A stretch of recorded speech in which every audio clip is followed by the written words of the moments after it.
Hello students, पिछली video में हम लोगों ने देखा था कि हम लोगों ने चतुर्थांश के बारे में अच्छे से समझा था और मैंने आपको प्रैक्टिस क्वेश्चन कराए थे चतुर्थांश के बारे में। और आज स्टूडेंट्स हम अपना बेसिक मैथमेटिक्स में जो अपना ट्रिग्नोमेट्री वाला पोर्शन है वो आज कंप्लीट हो जाएगा। ट्रिग्नोमेट्री में बस अपना एक लास्ट टॉपिक बचता है जो कि है अपना ट्रिग्नोमेट्रिक आइडेंटिटीज़।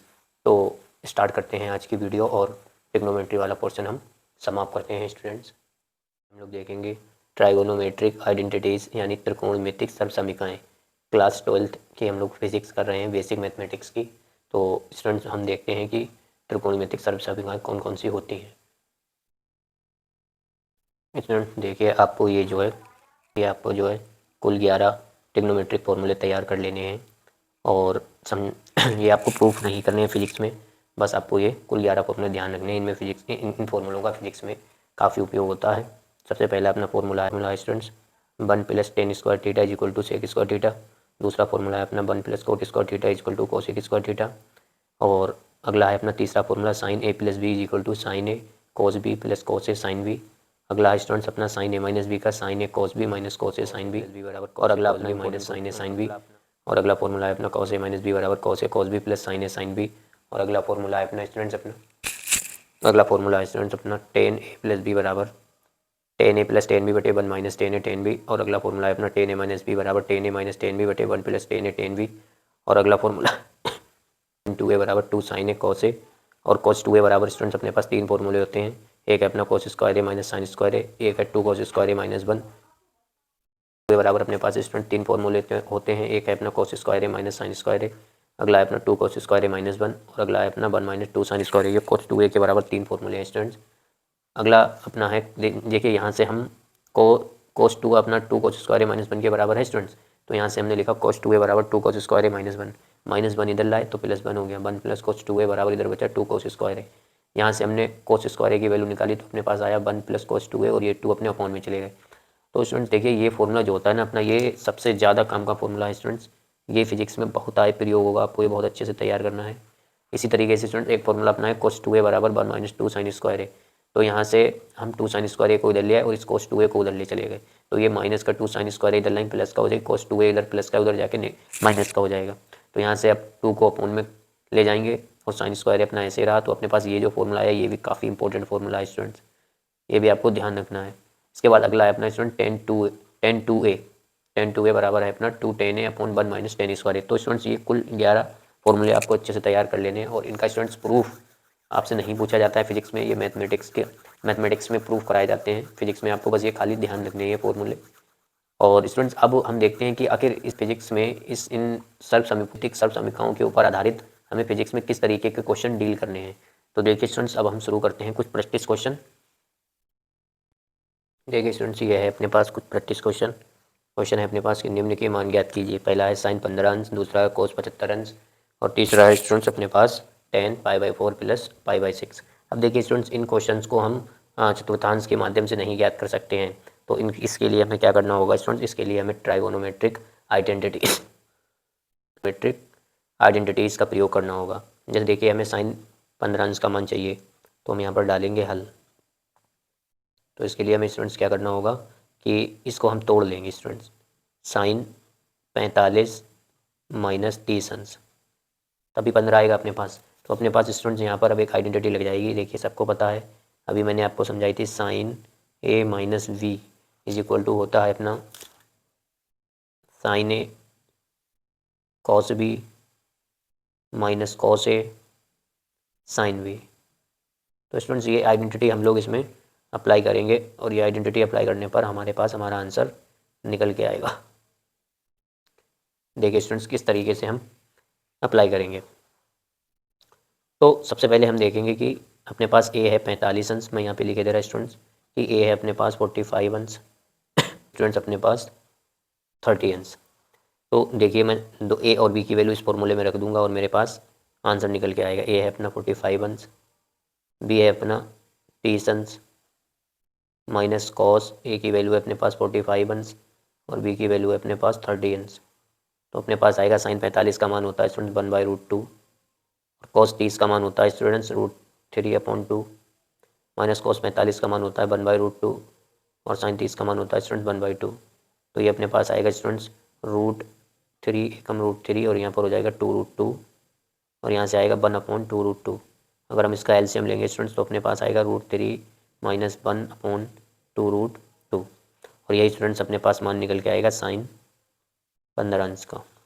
इस तरीके से आप स्टूडेंट्स किसी भी ऐसे क्वेश्चन को लगा सकते हैं इन ट्रिग्नोमेट्रिक आइडेंटिटीज़ की हेल्प से जो कि स्टूडेंट्स हमारी चतुर्थांश ASTC रूल जिस पर नहीं हम अप्लाई कर सकते उन पर आप ट्रिग्नोमेट्रिक आइडेंटिटीज़ का प्रयोग कर सकते हैं।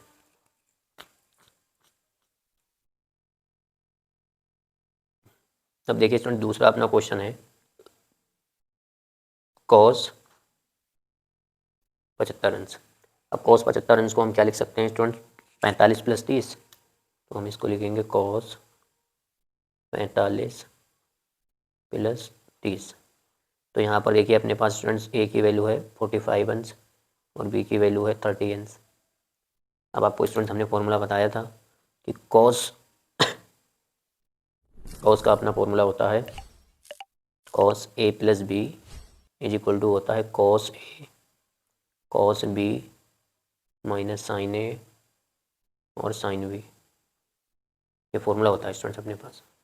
अब आप देखिए इसको किस तरीके से हम अप्लाई कर सकते हैं। बस आप मान रख दीजिए a और b के। तो देखिए cos a की जगह है 45 अंश, b की जगह है 30 अंश, a की जगह है 45 अंश, b की जगह है 30 अंश। 45 का मतलब होता है 1/√2, 30 का मतलब होता है √3/2 cos 30 और sin 45 का मान होता है अपना स्टूडेंट्स 1/√2 और sin 30 का मान होता है 1/2। तो ये आ गया √3 2√2 और यहाँ पर आएगा स्टूडेंट्स 1/ अपना 2√2। तो यहाँ पर अगर एलसीएम लेंगे तो अपने पास आएगा स्टूडेंट √3 - 1/2√2।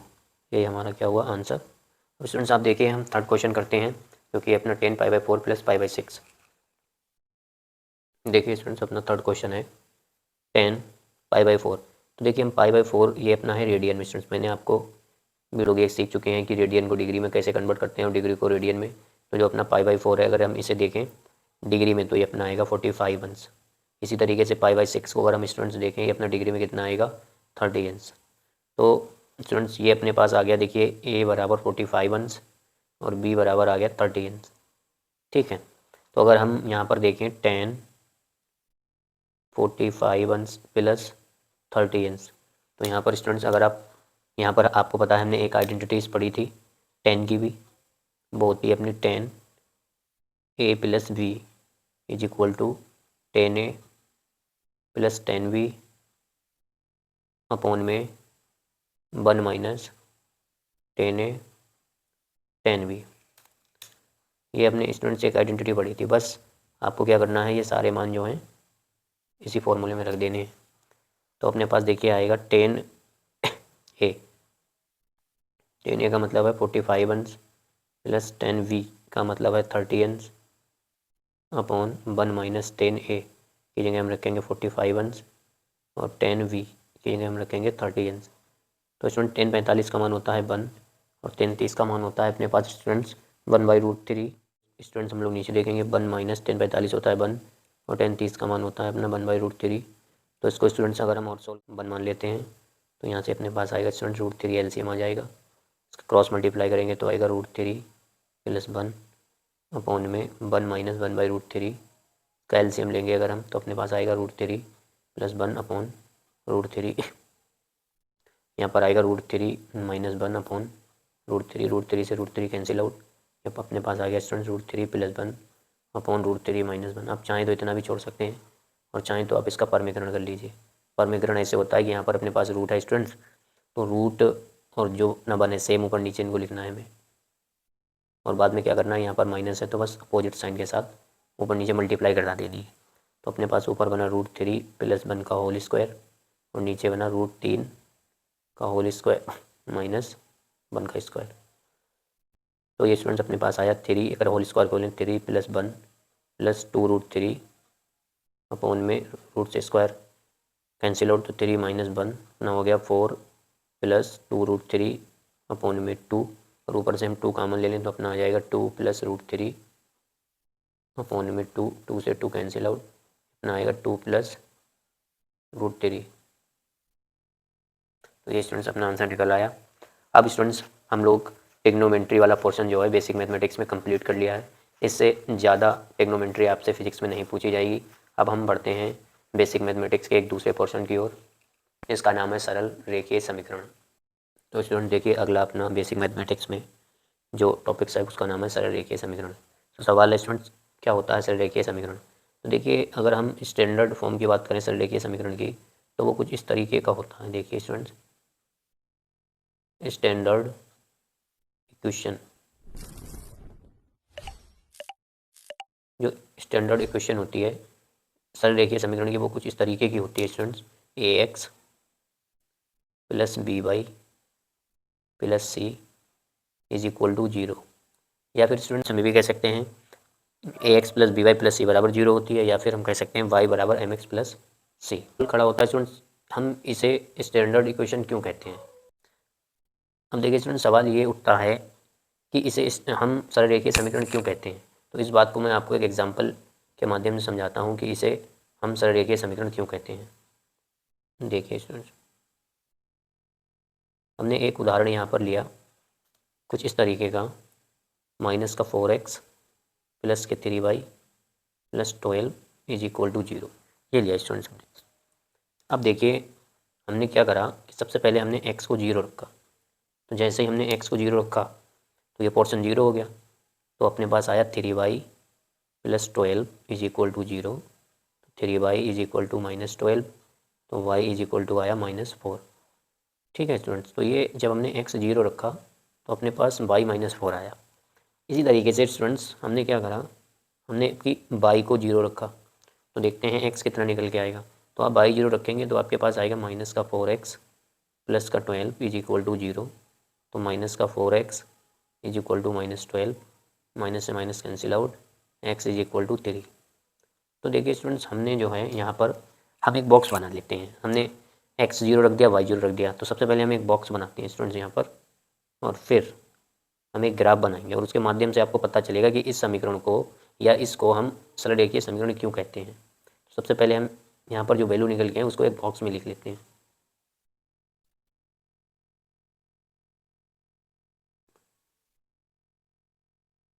देखिए स्टूडेंट्स ये है अपना x, ये है अपना y, और जो वैल्यू हमारी निकल गई, जब हमने x को देखिए 0 रखा तो y कितना आया माइनस का 4, और जब हमने स्टूडेंट्स y को 0 रखा तो x कितना आया अपना 3।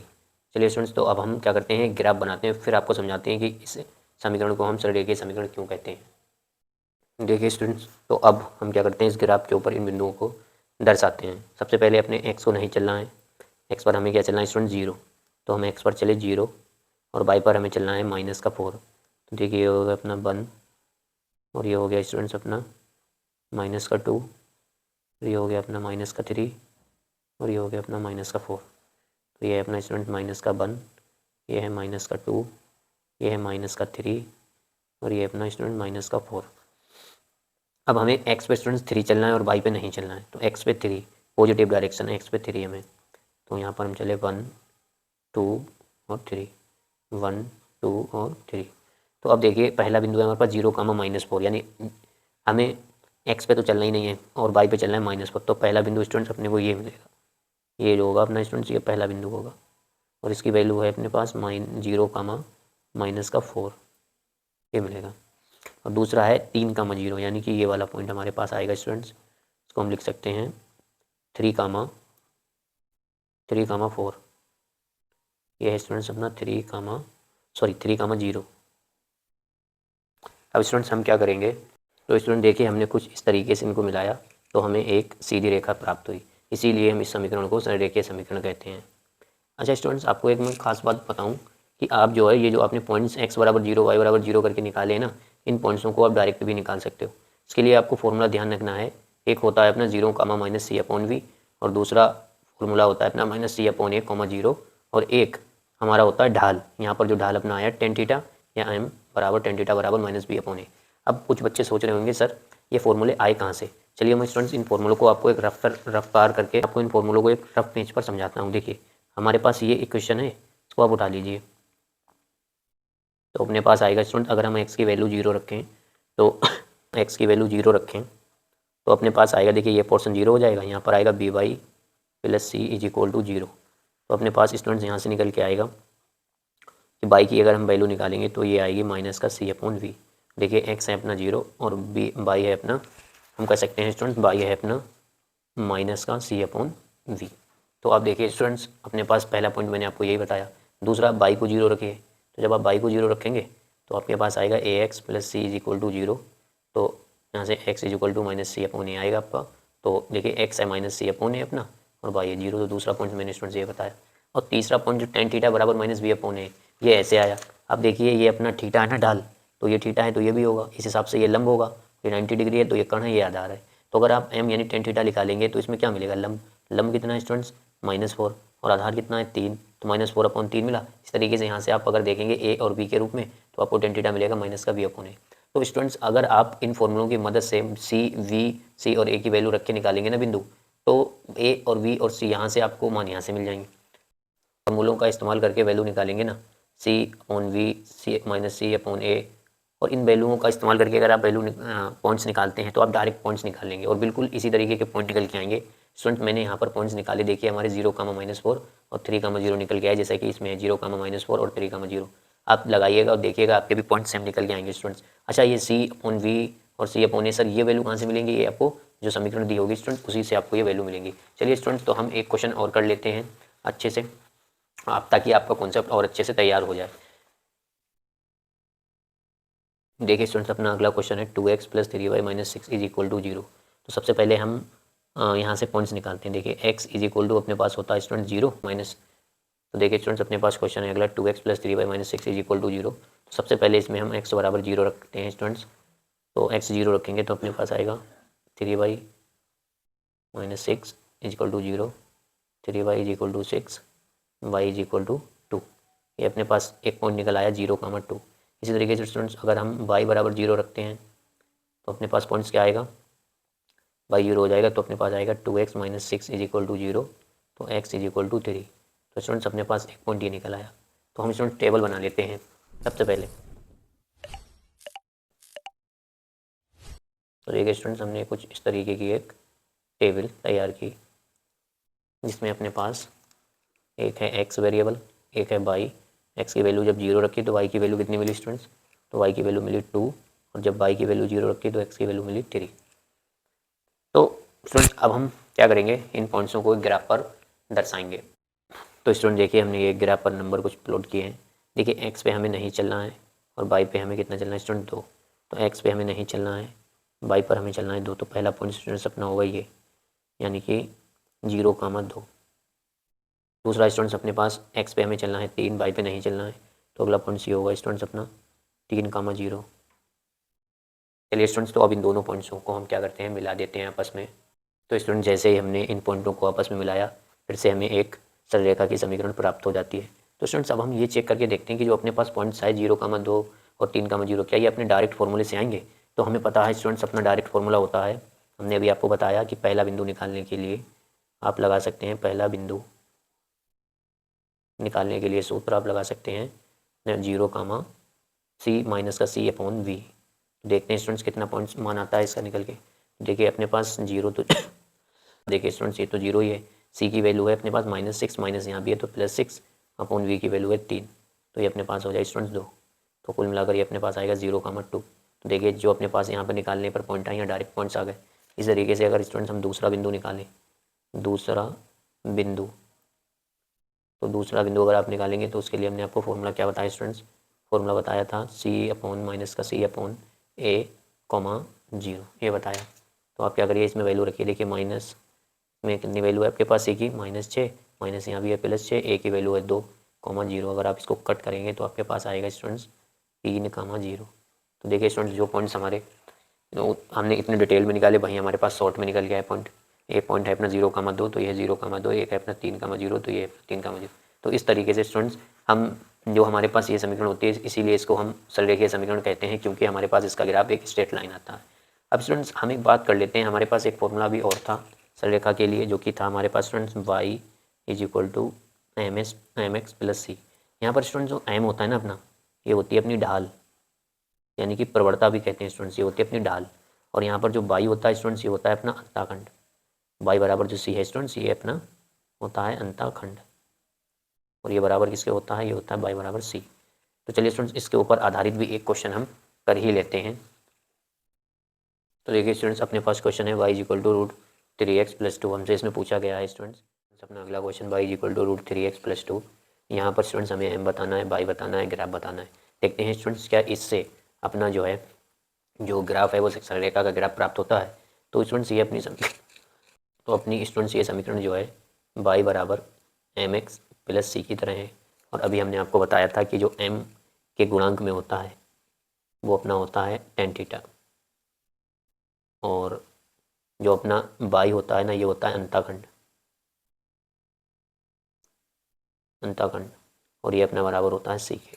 तो यहाँ पर स्टूडेंट देखिए कि अपना m कितना होगा, m कह लें या tan थीटा, ये कितना होगा स्टूडेंट यहाँ पर अपना √3, और y कितना होगा स्टूडेंट्स 2। तो यहाँ पर हम tan थीटा में √3 मान किसका होता है, तो आप कहेंगे सर ये 60 अंश का, यानी कि यहाँ से अगर आप थीटा का मान निकालेंगे, अगर स्टूडेंट्स आप यहाँ से थीटा का मान निकालेंगे तो आपके पास आएगा थीटा इज इक्वल टू 60 अंश। चलिए स्टूडेंट्स तो ग्राफ बना के देखते हैं क्या हमें एक सरलरेखा का ग्राफ प्राप्त होता है। यहाँ पर देखिए स्टूडेंट्स तो हमने ये ग्राफ बनाया और हमारे पास y की वैल्यू है 2, तो हमने y पर 2 दिखाया, और थीटा है 60 अंश। तो स्टूडेंट्स यहाँ से देखिए ये अंताखंड है, इस तरीके से अपनी रेखा आएगी, ये कुछ इस तरीके से, और यहाँ से स्टूडेंट्स ये कोण बनेगा ना स्टूडेंट्स, ये अपना कोण होगा 60 अंश। ठीक है, तो आप देखिए ये भी रेखा अपने को कैसे प्राप्त हुई स्टूडेंट्स, ये भी अपने को रेखा जो प्राप्त हुई ना, एक स्ट्रेट लाइन प्राप्त हुई। अब सवाल ये उठता है स्टूडेंट्स कि ये तो आप समझ गए होंगे कि ये समीकरण को हम सरलरेखीय समीकरण क्यों कहते हैं। अब सवाल आपका ये उठता होगा कि सर फिजिक्स में इस हम कह सकते हैं सरलरेखीय समीकरण का प्रयोग कहाँ कहाँ पर होता है। तो स्टूडेंट देखिए फिजिक्स में इसका स्टूडेंट्स काफ़ी उपयोग होता है।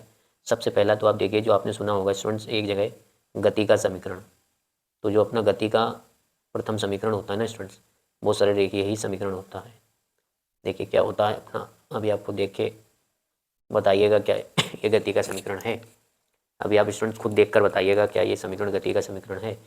क्या होता है फॉर्मूला, वो होता है स्टूडेंट्स अपना v is equal to u plus a t. ये स्टूडेंट्स अपना गति का प्रथम समीकरण प्लस सी, ये होता है स्टूडेंट्स अपना।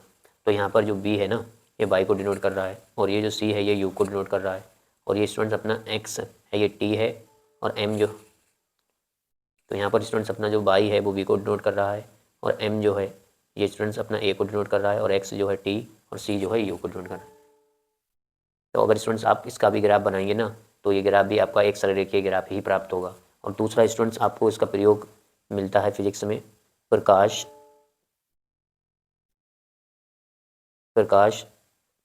वैद्युत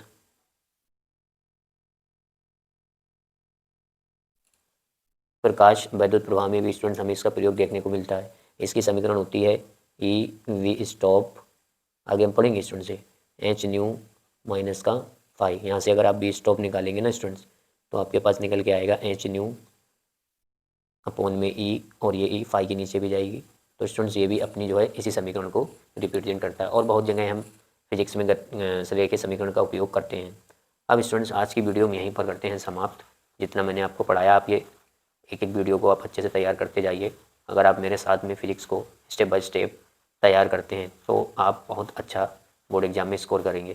थैंक यू स्टूडेंट्स।